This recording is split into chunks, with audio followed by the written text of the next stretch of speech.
ಕಾಂಗ್ರೆಸ್ ಸರ್ಕಾರ ಇವತ್ತು ಜನವಿರೋಧಿ ನೀತಿಗಳನ್ನೇ ಮಾಡ್ತಾ ಇದ್ದಾರೆ. ಅದ್ರ ವಿರುದ್ಧ ನಾವು ಹೋರಾಟವನ್ನು ಮಾಡ್ತಾ ಇದ್ದೇವೆ. ನಮ್ಮ ಹೋರಾಟವನ್ನು ಹತ್ತಿಕ್ಕತಕ್ಕಂತ ಕೆಲಸ ಮಾಡ್ತಾ ಇದ್ದಾರೆ. ಮಾನ್ಯ ಮುಖ್ಯಮಂತ್ರಿಗಳು ಎಚ್ಚರಿಕೆಯನ್ನು ಕೊಡ್ತಾ ಇದ್ದೇನೆ. ಇವತ್ತು ಪೆಟ್ರೋಲ್ ಡೀಸೆಲ್ ಇವತ್ತು ಇಂಥ ಬರಗಾಲದ ಸಂದರ್ಭದಲ್ಲೂ ಕೂಡ ಹೆಚ್ಚು ಮಾಡಿ ರೈತರಿಗೂ ಅನ್ಯಾಯ ಮಾಡಿದ್ದೀರಿ, ಸಾಮಾನ್ಯ ಜನರಿಗೂ ಕೂಡ ಹೊರ ಹಾಕಿದ್ದೀರಿ. ತತ್ಕ್ಷಣ ನಿರ್ಧಾರದಿಂದ ಹಿಂತೆಗೆದುಕೊಳ್ಳಬೇಕು. ಇವತ್ತು ರಾಜ್ಯ ವ್ಯಾಪ್ತಿ ಹೋರಾಟವನ್ನು ಮಾಡ್ತಾ ಇದ್ದೇವೆ, ಮುಂದೂ ಕೂಡ ಹೋರಾಟ ಮಾಡ್ತೇವೆ. ಯಾವುದೇ ಕಾರಣಕ್ಕೂ ನಿಮ್ಮ ಲಾಟಿಗೂ ಎದುರೋದಿಲ್ಲ. ಇವತ್ತು ಜನಸಾಮಾನ್ಯರ ಪರವಾಗಿ ಹೋರಾಟ ಮಾಡ್ತಕ್ಕಂಥ ಹಕ್ಕು ಕೂಡ ಇದೆ. ಈ ದುಷ್ಟ ಕಾಂಗ್ರೆಸ್ ಸರ್ಕಾರದ ವಿರುದ್ಧ ನಾವು ಜನಾಂದೋಲನ ಮಾಡಿರುತ್ತೇವೆ.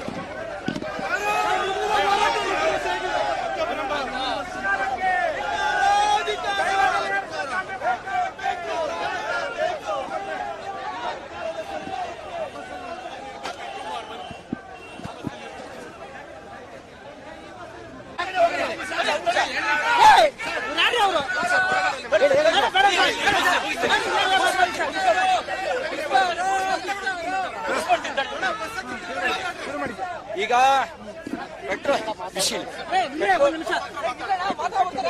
ಡೀಸೆಲ್ ಬೆಲೆ ಏರಿಕೆ ಪರಿಣಾಮ ಎಲ್ಲಾ ಬೆಲೆ ಏರಿಕೆ ನಿರ್ಣಯವನ್ನ ಎಲ್ಲರೂ ಮಾಡ್ತಾ ಇದ್ದಾರೆ.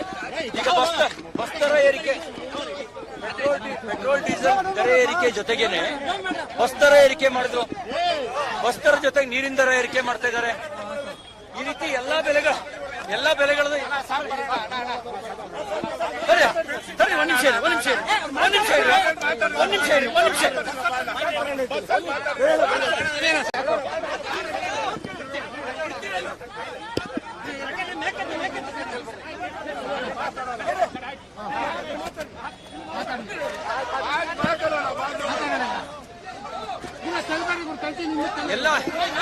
ಎಲ್ಲಾ ದರಗಳ ಏರಿಕೆಗೆ ಮುಂದಾಗಿದೆ.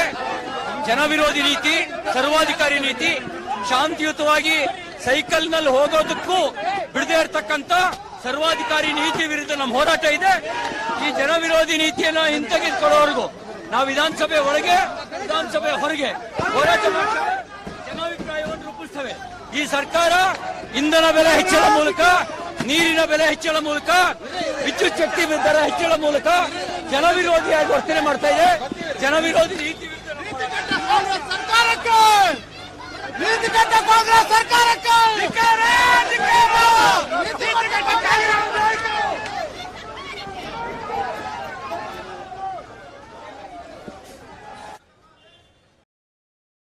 ನೋಡಿ, ಕಳೆದ ಕೆಲವು ದಿನಗಳಿಂದ ಭಾರತೀಯ ಜನತಾ ಪಾರ್ಟಿ ಮಾನ್ಯ ಮುಖ್ಯಮಂತ್ರಿಗಳು ಈ ರಾಜ್ಯ ಸರ್ಕಾರ ಪೆಟ್ರೋಲ್ ಮತ್ತು ಡೀಸೆಲ್ ದರ ಏನು ಜಾಸ್ತಿ ಮಾಡಿದ್ದಾರೆ, ಇದರ ವಿರುದ್ಧ ನಾವು ಪ್ರತಿಭಟನೆಯನ್ನ ನಾವು ಮಾಡ್ತಾ ಇದ್ದೇವೆ.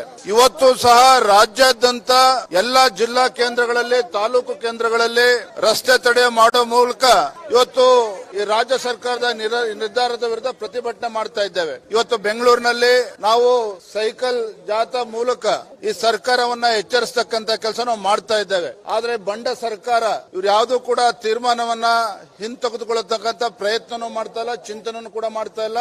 ಬಂಡ ಮುಖ್ಯಮಂತ್ರಿಗಳು ಪಕ್ಕದ ರಾಜ್ಯ, ನೆರೆ ರಾಜ್ಯದ ಬಗ್ಗೆ ಇವರು ಹೇಳಿಕೆಗಳನ್ನ ಕೊಡ್ತಾ ಇದ್ದಾರೆ. ಆದ್ರೆ ನಾನು ತಮ್ಮ ಮೂಲಕ ಹೇಳ್ತಕ್ಕಂಥದ್ದು, ನಮ್ಮ ರಾಜ್ಯ ಇವತ್ತು ಸಂಕಷ್ಟದಲ್ಲಿದೆ, ರೈತರು ಇವತ್ತು ಸಂಕಷ್ಟದಲ್ಲಿದ್ದಾರೆ. ಕಳೆದ 6 ತಿಂಗಳಿಂದ ಇವತ್ತು ರೈತರು ಇವತ್ತು ಬರಗಾಲದಿಂದ ಪರದಾಡ್ತಾ ಇದ್ದಾರೆ.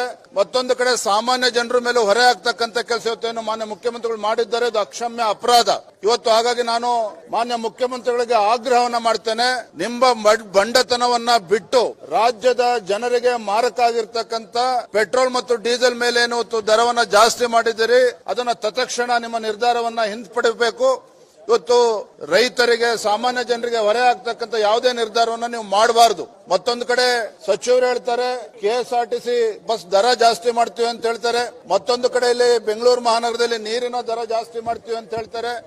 ಮತ್ತೊಂದು ಕಡೆ ಪೆಟ್ರೋಲ್ ಡೀಸೆಲ್ ನಿರ್ಧಾರ ರಾಜ್ಯದ ಜನರಿಗೆ ಇವತ್ತು ಶಾಪ್ ಆಗಿ ಪರಿಣಮಿಸ್ತಾ ಇದೆ ರಾಜ್ಯ ಸರ್ಕಾರ. ಹಾಗಾಗಿ ಇವತ್ತು ನಾವು ರಾಜ್ಯದ ಜನರ ಪರವಾಗಿ ಭಾರತೀಯ ಜನತಾ ಪಾರ್ಟಿ ಹೋರಾಟವನ್ನ ಕೈಗೆತ್ತಿಕೊಂಡಿದ್ದೇವೆ. ಮುಖ್ಯಮಂತ್ರಿಗಳು, ಕಾಂಗ್ರೆಸ್ ಸರ್ಕಾರ ತನ್ನ ನಿರ್ಧಾರದಿಂದ ಹಿಂದೆ ತೆಗೆದುಕೊಳ್ತಕ್ಕಂತವರೆಗೂ ಸಹ ನಾವು ಹೋರಾಟದಿಂದ ಹಿಂಸರಿದಕ್ಕಂತ ಪ್ರಶ್ನೆ ಬರೋದಿಲ್ಲ.